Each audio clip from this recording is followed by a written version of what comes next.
grateful that you're here today because I'm going to dive into a topic that has been pretty prevalent throughout my entire life and is extremely common across the US and really across the entire world. And that's symptoms of anxiety. And that's not to say that people have an anxiety disorder, which some people will kind of like then tack on that as like a disorder as a whole. But I think feelings of anxiety and sometimes reoccurring feelings of anxiety can really bubble up for a lot of different people if it's around a specific situation, or maybe is just like a theme within someone's life and how they're really handling different circumstances that come up. And according to the Census Bureau of Households, there is about 50% of 18 to 24-year-olds have symptoms of anxiety and depression, and 32% of adults have symptoms of anxiety or depression. And women are 2 times more likely to experience these symptoms than men. And throwing another fact at you, 60% of people don't find treatment for it. So 60% of the people that do feel this don't have any way on how to handle it. They have no idea. And they're like, honestly, it's kind of like grin and bear it kind of approach that I'm just going to feel this state of unsettledness, of stress, of uncertainty and fear truly is, I think, what a lot of it stems from. And I'm just going to be able to like take it. I'm just going to live with it because I don't know how else to handle it. And it might be a fear or even another added anxiety is to even try to figure out how to really handle it. And I think anxiety comes in like varying levels. And I think we all know that. And it can be really mild. It can be something where you just feel a little unsettled. You might just be feeling a little anxious, or you might just have reoccurring thoughts that keep reappearing. But then I think you can go to more medium level or heightened anxiety where, you're having a hard time concentrating, you become fidgety, you're like restless, you can't really focus on anything. And like, you might even be causing cortisol, which is the stress hormone, to be pumped into your system because you're kind of feeling like you're in danger in a way, or like at least our thoughts are creating that feeling within us, or our thoughts about a situation can be making us feel unsafe. And whatever that means, if that's in physical harm or emotional or like, spiritual harm too. And I think then high levels can be in those more extremes, which tend to be more connected when you actually have an anxiety disorder, or maybe there's like a more like acute situation that's occurred, which is like feelings of panic, extreme difficulty focusing and executing tasks, which leads to an avoidance of work and responsibilities. And sometimes for some, this like complete retreat within where you just kind of cut out the world because you don't want to engage with anything because you feel like you're going to be triggered even more by it. And then you might, to a certain extent, become debilitated by it. And this, again, this is coming in varying levels, affects 50% of Americans within the ages of 18 to 24 years old and 36% of adults. So like this is a large portion of people that are experiencing this on a normal basis. And I'm one of them. And I have been since I was very young. I think the first times I remember having anxiety was probably in middle school. I was a very anxious kid. I've always had a really overly active mind, to be perfectly honest.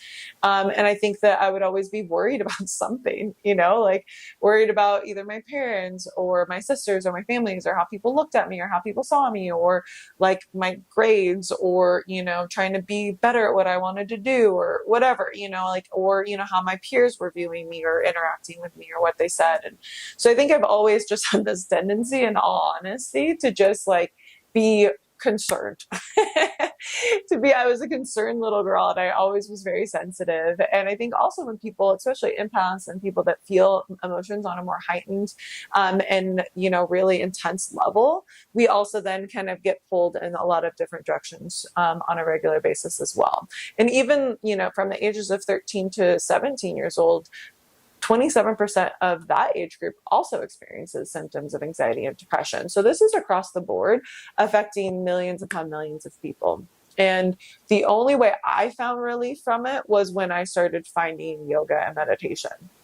And I think when I was younger, I definitely learned my coping skill was drinking or smoking weed. Sometimes smoking weed would actually make it worse. So I had to be mindful of that. But there is a large portion of my, like I would say teen years and definitely early, like late adolescence, when that was exclusively the only time I found relief. And I would go into spirals sometimes if I like, especially if there's a certain situation that was coming up that was really triggering me, or I felt really out of control about something. I would like literally like churn through my mind of like all these different scenarios. I would constantly think of what ifs. Why did they say this? Why didn't I say that? Should have said this. Maybe I should reach out. It was never a good thing. Let me just tell you that right now. It was never a good thing. And it was something that really, to a certain extent, really deterred me from really being able to be present, to be happy, And then the only time I would like relax was when I would be out drinking with my friends. And then that way I at least wasn't thinking about it. And then I was able to have fun. I was able to just like kind of put it on the back burner and was like, whatever. But that, as you guys know, I worked for TeenLink, which we talked about how to cope with stress. That was the main thing. Stress management was, and it was suicide prevention presentations that I hosted. But at the end of the day, it was actually a large portion of it was also us discussing stress management tools to be able to prevent someone from getting to the point where they were having ideation, suicidal ideation, or even leading to symptoms of depression.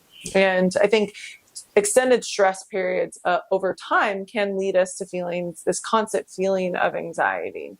And I think some are more genetically predisposed to experience that. I probably have a good idea that my family is. But that also in general, there can be this idea that we have all these stressors in our lives, and if we don't have healthy ways to cope with it, they're going to accumulate over time, and they're going to then eventually start to negatively affect us. Or the coping skills that we are using potentially could then convert us to be able to actually turn into unhealthy ones. So then it's just this cycle that keeps perpetuating this idea of stress, of not enoughness, of fear, of truly into some cases loneliness, because we're not able to articulate what we're feeling or share it with others. And there's a lot of different varying degrees of this to where if you're feeling this on an extreme level, I'm going to share some tips and things that I've learned to be really effective for me. But talk therapy is an excellent way, especially if you have extreme trauma. If you have childhood trauma, big T, little t, they say like big trauma is like more like extreme circumstances, like events that have occurred, but then little t traumas are accumulation of small stressors that build up over time. And again, if we're not tackling those, if we're not handling them in a constructive manner where we're healing through it, they can also then build up over time and then can cause even more anxiety. So then these little triggers that come up in our lives, Eckhart Tolle, which is one of my favorite authors in The Power of No, talked about our pain body, and that we have this pain body, and it's kind of like, it's all of our history, and it's all of the things that have occurred to us. And they're like thorns. They get stuck, which, they're small, and it might not be, it's not going to life-threatening necessarily, but if someone runs up, if you have a thorn stuck in your skin, even, freaking like sliver in your skin, and someone rubs up against it, even if it's a little just like pinpoint, it can be extremely painful, right? And you think about if you had, that little sliver, and it's kind of embedded a little bit, and it's been around for a while, and it's infected around it, and it's all red and gross, and someone does something and it rubs up against it. Even if it's not a big deal and it really is just like a little sliver, it can be extremely painful. And maybe the situation or the circumstance isn't necessarily an equivalent to the pain that you're experiencing, but it's more the history and the infection and the amount that is like kind of like condensed around it that creates the pain with it. So if we have these pain points within our lives that we aren't really handling, well, not addressing, and they are getting infected, they're getting worse and worse, even just the slightest touch can really trigger us in an extreme way. And I'm bringing this up, I'm using this analogy really for you to consider some areas in your life where you might have a little bit more of an exacerbated reaction to it because of past wounds, right? Or things that have occurred within your life that can lead you into having more of a extreme reaction to things. And when they're not handled, when they're not addressed, they tend to just get worse. right, over time. So being able to acknowledge what these pain points are for you and to really seek out the healing and what's the word I'm thinking of? The treatment, if you will, the medicine that you need to in order to move through it and past it. And if that's talk therapy, if that's somatic therapy, if it's Reiki healing, if it's yoga, if it's journaling, whatever that is for you, I think we can all find different forms of healing. And that modality is going to be dependent on what's most effective and what really resonates with you. And not everything's going to resonate the same with different people. And I think first and foremost, that's kind of one of the ways to be able to really tackle anxiety before it becomes a real issue, a problem, and a deterrent for you to be able to live your life fully. And that can also lead to depression, which then kind of keeps us in this like abyss of despair, and I don't think anyone wants to live that way, but I think if you don't know how to get out of it, it can just become the default and what we almost become accustomed to, and it feels like it's normal, but it's not. And I don't want anyone to ever feel like that's all their life can be, because it can be so much more than that. And I have experienced that firsthand myself. I have struggled with depression on and off my entire life. I have struggled with anxiety on and off my entire life. These have been themes for years, for as long as I can remember.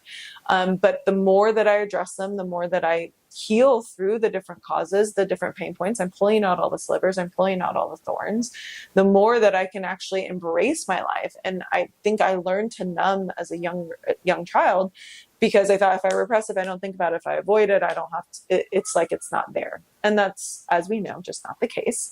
And the less I try to numb, the more I try to feel, the more I feel the full spectrum of my emotions, not just, and I do feel the sadness, trust me, that's there too. But then I also get to feel the joy. I get to feel the exuberance of life, and to be able to show up fully, to empathize fully, to be able to really hold space for people in the more holistic sense, because I'm able to hold space for myself. So hence the reason why I felt the need to talk about this, because I think it really needs to be addressed, and it's far more common than we want to even admit. And I've been feeling it extremely lately, to be perfectly honest. To be frank, what's going on with me right now is I've been struggling with anxiety the past week, and I have not had this in a really long time, and I feel like it's making my voice. And so I was like, whoa, bitch, you need to calm down. And I was like, I need to address this. I need to do my practices. I need to do the things that heal me, that help me get through things. And that is exactly what I want to talk about with all of you. So if you've been feeling it too, that Scorpio season, we talked about that last week. We're going into the depths. We're going into those healing points. We're going into the feels. And with that can stir up some stuff. And so kind of extracting that, pulling it up to the surface, being open and willing to feel through it. And then also to be able to handle it so that we're not just spiraling, but that we're taking it one step at a time. We're pulling it all out, but one bucket, we're throwing it, we're dealing with it, letting it absorb, and then moving forward. I don't even know what the fuck that analogy was for, but you guys know what I mean, okay? Well, at least I hope you do. Anyways, we're taking it each dose at a time, right? And as we do that, we bring up one issue, we address it, we feel into it, we heal through it. And then it's kind of almost like you got to discard that before you can tackle the next thing. And that way, instead of us just pulling everything up to the surface and when you go through your closet and you try to clean your entire closet and organize it, and then you end up just having a bunch of shit and clothes all over the floor. Instead, we're doing it in sections. Right? So I encourage you, if you're doing these things, I feel like I'm going rambling, but we'll wrap this up. Do that, but then use some of these practices in between so that you can handle it with a little bit more care and attention, and honestly, to be more compassionate and kind to yourself as you move through it, so that we can feel, but then also find a little joy, because doing the work is great, but life is meant to be enjoyed as well. So don't be too hard on yourself. Okay? With that, my first tip for if you're feeling anxiety, which is taught across the board with a lot of different counselors, is to breathe. First and foremost, we control our nervous system by following and leaning into our breath and listening to our breath. Our breath is a great barometer for how we're feeling in our internal world. I've talked about this on the pod a lot, and it is critical that you have some easy go-to practices for your breath.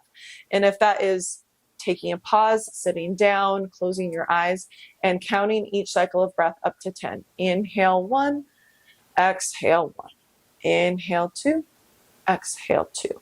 Inhale 3, exhale 3. All the way up to 10. And that is a great, simple, easy way to just turn off. And so if we're in that fight or flight mode, which tends to be triggered when we're feeling anxiety, we lose contact with our prefrontal cortex. We go into this fear mindset, and we tend to just like anything just kind of swirls and blows up in much bigger than it needs to be. So when we take the time to consciously step back, to shift more into the observer state of being, then we're able to give ourselves the more objective view of whatever is occurring, and also to bring our nervous systems back down so we can actually feel a little bit more relaxed as we do so. So counting to 10, or if you want to use a 4-count breath. So inhale for 1, 2, 3, 4. Exhale 4, 3, 2, 1. If you want to use a lengthen exhale, that will also then trigger your parasympathetic nervous system, which is a nervous system that's linked with rest and restore and eating. So it's more of that relaxed state. I'm safe, I'm comfortable, I'm in a space where I can truly ease into myself, into the moment, without this fear that something bad's going to happen to me. Okay, and so we can actually trick our minds into feeling that way, even if we might be in a more heightened state when we first begin. So it's inhale for 4, exhale for 6. Sometimes that triggers people and it makes them feel more restricted within their breath. So if that's the case, then just discard and switch just into those big belly breathing. Inhale, and you can even consciously think of like touching your lower belly and your heart, feeling the breath fill up through those two areas all the way through that front line. And then exhale as you push out, kind of just extracting some of that stress. And that might be the breath exercise that you do. Inhale, feeling calms. Exhale, releasing your stress. Inhale, I feel calm. Exhale, I release the stress. I release control. I release the need, the anxiety that I'm experiencing right now. Whatever feeling, thought, whatever pattern suits you, feels right, and is effective. That's all I care about. You're going to choose, take what you want of these, leave what you don't. Okay. So those are the 3 breathing exercises. Oh, wait. And the third one, I did talk about a few different ones, and those are 3 of them, but the last one is the alternate nostril breathing, or Nadi Shodhana. And this actually is scientifically proven to help activate our parasympathetic nervous system, equalize the amount of flow of oxygen through both hemispheres of your brain, and is allowing you to come into a more relaxed state as well. So I'll guide you through that one. It's a little bit more complicated. I think the first 2 are ones that anybody can incorporate, and it's like you don't even have to think twice about it. I also have a guided alternate nostril breath exercise and video. So if you're interested in accessing that, just give me a wave and I can send it to you. So it's a little bit more kind of broken down. And then, or you can like Google it too, but you bring your peace fingers over your third eye, and then you hover each finger, your ring finger over your left nostril, your thumb over your right, and then you alternate side to side. So you plug up your right nostril, breathe in through your left, breathe out of your left, switch over, breathe out of your right. Inhale through your right side. Full cycle, breathe out of your left. Inhale, left side. Exhale, right. Inhale, right.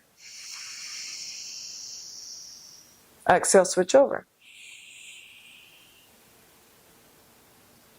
Yep. So that's a few cycles. Again, if you want more of a guided version of this, I can lead you through it, and I have a video on that specifically, or you can Google it online if that works too. So those are 3 different breathing exercises that I use on a regular basis. I take a pause every day, twice a day. I literally will just take 1 full inhale and exhale, big belly breath, and exhale. Again, I reset, I ground myself in that moment. And whatever's going on, I just kind of settle back down, because I can, I'm moving around. I have a lot on my plate. I have, a single mom. I also have multiple jobs. I am constantly like kind of maneuvering my way through life with like juggling 17 things at the same time. And I love it, all things I love. So I'm grateful for my life and the life that I've created for myself. But at the same time, it can be a lot to manage. And so for me, doing these little like simple practices gives me an opportunity to root back down into my center, into my heart, into my soul. And that's really where I can then lead from, and then again, access my intuition to be that guiding force in whatever I do. So the second anti-anxiety technique that I have incorporated into my daily rituals, and it is a non-negotiable for me, is spending time in nature. So I will spend at least 10 to 15 minutes in nature almost every day. And that could be going for a walk, specifically going somewhere, seeking it out, like going laying at the beach or going for a walk along the beach or just walking around a neighborhood. Sometimes I just sit in the grass. I've talked to you guys about this one a few different times, and it's because it's one that is like an absolute for me and is so effective. And you know, it's scientifically proven. It's called let me make sure I'm saying this right, Shinrin Yoku. It's in the Japanese culture, it's called forest bathing, and they've done an immense amount of research in this area to be able to scientifically prove the benefits of spending time in a more recluse and forested area. And I think, and especially within Japan, you can be in the city and literally never see a tree. Actually, I've been to Japan a few times. I'm part Japanese. I have a lot of family that still lives there, and there is like different parks in different areas and a lot of wildlife throughout all of the cities. But at the same time, there's like huge buildings, huge cities. And unless people go out of their way, sometimes they don't have access to it. And so being able to spend time in nature, and I think across the board, we can all do that. We can literally come from our cars into a building, back into our cars and back to our homes and spend no time, even smelling fresh air. Think about that. But there is, within the study, specifically within Japan, there is evidence that shows that you have lower levels of cortisol, your pulse rate reduces, blood pressure reduces, you have a greater parasympathetic nerve activity, so we're activating our parasympathetic nervous system than we do when we're in these other environments. And the types of hormones that are released within your body is oxytocin, serotonin, and dopamine. When we have that light exposure, when we're actually even maybe potentially putting our feet on the ground to be able to feel the earth underneath us, to be able to expel some of those, negative charges within our bodies because the ground is able to absorb them. Grounding is also another practice that I found extremely beneficial for myself to be able to just kind of like release negative emotions that are in my body. And that's, I've been known to hug a tree every once in a while. My daughter does it too. She loves it. And so I think sometimes we ignore this desire to engage with nature, but in actuality is designed to help serve us, to be able to help calm us, to be able to make us feel more centered and connected with the greater good, with that greater divinity of Mother Earth. We come from it and we get absorbed back into it, and sometimes I think we feel like we're detached from it, but it's all there as a resource to us and a resource for us to be able to have a deeper and more genuine connection with ourselves and our souls. So forest bathing, spending time in nature, whatever that means for you, maybe walking in the grass with your shoes off if you can, or on a beach, like all of these things are going to play a huge part and are going to make you feel a lot better, especially if you're feeling a little cerebral, if the thoughts are circulating. Just go for a walk. If you can go somewhere where it's warm and you can take your shoes off and you can walk somewhere where your feet are actually physically connected to the ground, again, fantastic. You think about houses that need that grounding wire in order to make sure things don't go haywire. It's the same for humans. So take your time, do these things. It will make a difference. And I like to talk about the scientific benefits of it, but I can guarantee you if you just do this, that you will feel the effects of it. And I know that I do. And that's why it's become a non-negotiable for me within my life. And I just go and I breathe and I just am there. And again, I can do a breathing exercise while I'm sitting in the grass. Boom. You did both at the same time. And I think that, obviously you can do this once you're feeling triggered, when something comes up for you, but also as a preventative measure. So if I do this on a regular basis, I tend to be less like likely to get pulled into different directions, right? So then when I'm able to do that, then I'm able to handle situations that come up or conflicts that come up in a more constructive way because I'm feeling more grounded from the beginning. And, I meditate often as well. So that's also a great practice just to be able to shift into that more of the observer of your mind. I talk about meditation so much on the pod that I didn't want to necessarily talk about it in this particular episode, but know these can all then be kind of sprinkled with a little bit of a meditation or mindfulness practice. If it's just, following your breath for the amount of time that occurs, which is essentially all meditation is. Or if you want to, go out into nature and kind of do a breathing exercise, or even just notice your environment as you're walking through nature, can be then another way to incorporate mindfulness meditation into these other two. Okay. And the third one is move. So many of the somatic practices and experiencing that has been, kind of deemed this really kind of this movement that's going on right now, but is extremely, extremely effective in healing addiction, and healing anxiety and depression. I personally have found that moving your body, finding that mind-body connection, which is what somatic therapy technically is essential. It is crucial for my well-being. Hands down, no doubt about it. Guarantee. If you find like we have this energy stored within our bodies, and if we don't move it, it gets stuck. So if you're feeling anxious about something, I have to ground. So I like doing things that are kind of focused on my pelvis, on my feet, my legs. So I will go for a walk. Like I was saying before, that again, you can tie that all in together. You can breathe, go into nature, and go for a walk. So you're breathing, you're in nature, and you're moving. Boom. You got all three. And like, how simple is that? You can literally do that on your lunch break, anytime during the day, at night, in the morning, in any environment. And if you don't feel safe with where you are, then going somewhere where you can fully relax and you're not having to look over your shoulder. Okay. So that is another one that I feel like if you're in it, releases endorphins. Any kind of movement's going to release endorphins. But if I can't get outside, I love to dance. I was just dancing earlier today. I put music into my headphones and I literally dance around. It might be twerking one day, and then other days it's like a modern movement there. I'm just like throwing my arms around and swirling. Like, I love to move. I should have, honestly, I feel like I should have been a ballerina. Did take ballet when I was younger, and I did a lot of modern jazz and hip hop dancing when I was in high school. But even now to this day, I just like to kind of like get out of my head. Key. That's the number one reason. I get out of my head, I get into my body. And that's why I also found yoga to be extremely beneficial for myself as well. But then I think, especially if you're new to yoga, it can be actually kind of anxiety producing, even the thought of going to a studio, or the, stress of learning the postures and doing all the things. So like, that doesn't necessarily have to be that for you. But having a grounding practice and a movement practice, I do think is really helpful in challenging times, or even just if you're feeling overwhelmed by something. This can be a way to kind of help get that stuck energy, get it moving, get it flowing.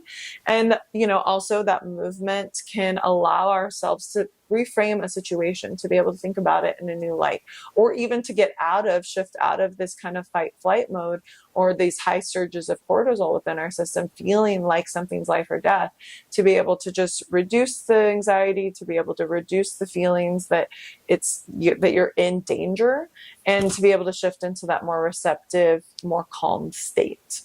And I think whatever works for you, if that's running, if that's walking, if that's dancing, if it's yoga, if it's playing basketball, if it's playing soccer, if it's playing whatever, what you want to do, just do it. Swimming. I know a lot of people that swim. And I like the idea of swimming because it also then requires, we can't really hear anything. So then, and you have to really sync up with your breath. But I think that's what I at least really value about my type of exercise, is the breath becomes the priority. The breath is what I'm literally, when I teach yoga, that is, I cue breath like a mother.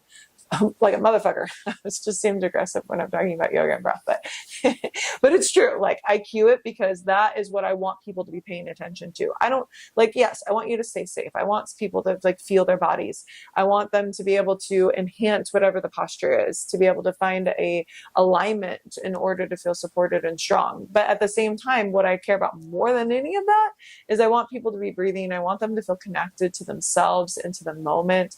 And I want them to be able to activate their nervous system in a really like healing kind of way, and to be able to get lost a little bit in the flow and the dance in the moment, so that we can turn off our brains for gosh darn second, so that we're able to just slip into this more this samadhi, where truly this blissful state that I think we have access to more than we care to admit, but that we have to take the conscious effort to tune into it to be able to access it. And I think that that's the thing that people don't get, is that people that are calm and are tranquil or zen are not just like that for no reason. They fucking do the work to be able to be that way.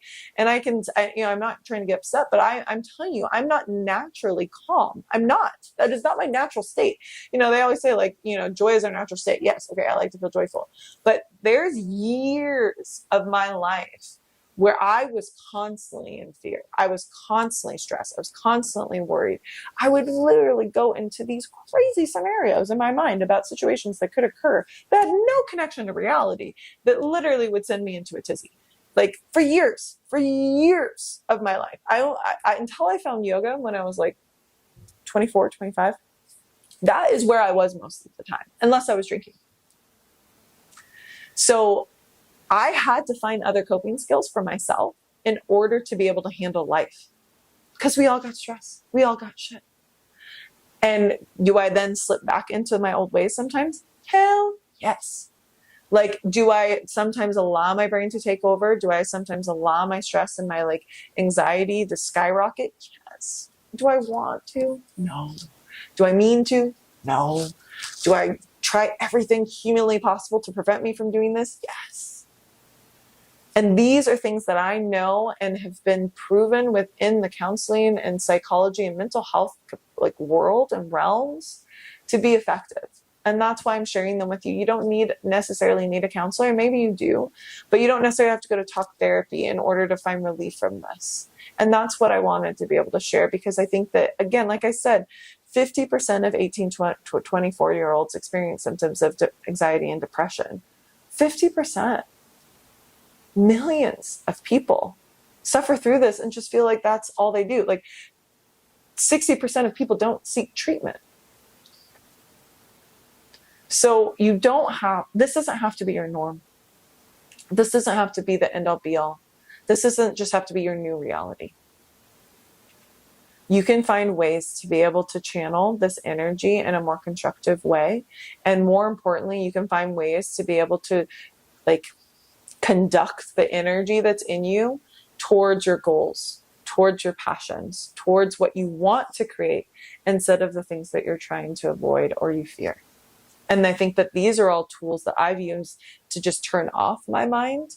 And then from there, shifting your mindset is going to then, that's what we have to recreate the patterns, recreate the thoughts to be able to direct them towards what you desire instead of what you fear and what you don't want.